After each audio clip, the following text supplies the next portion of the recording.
I think it's really, really, really important that Donald Trump not be reelected.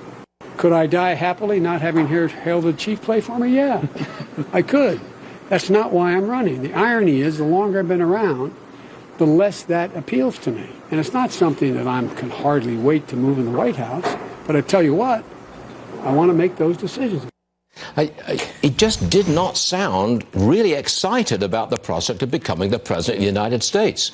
Rachel Bovard is with us, Conservative Partnership Institute Senior Director of Policy. Rachel is with us now. If beating Trump is his main reason for running, that's it. That's primarily the motivation here. Does that work for electors, for voters? Well, we're about to find out what it looks like for a mainstream candidate to launch a campaign on a negative. Literally, I am not Donald Trump, so you should vote for me. Or put another way, hey, it could be worse. Pick me. So that's the majority of his campaign that we've seen so far. And to your point, I think the lack of enthusiasm has been obvious from everywhere from fewer appearances on the campaign trail to just a subpar performance in the debates that we've seen. He actually cut himself off. The only candidate I've ever seen do this in a national debate said, oh, I'm out of time, I better stop. You have to wonder, does he really want to be here? Does he have the stamina to compete with a much younger field of candidates and a much more progressive field of candidates? Answer the question, Rachel. Do you think he will be the nominee for the Democrats?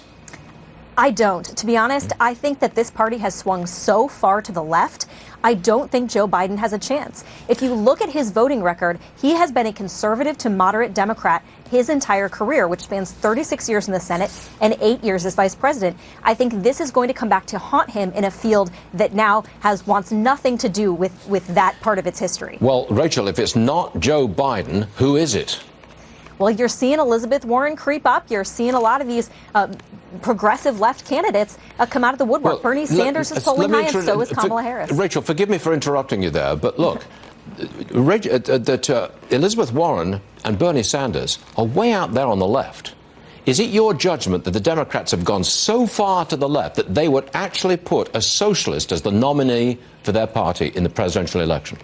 I think the enthusiasm for them is so strong right now, and it's lacking with Joe Biden, that I think that it's very possible. If you look at the ground game these candidates have, it's strong, and they are hustling.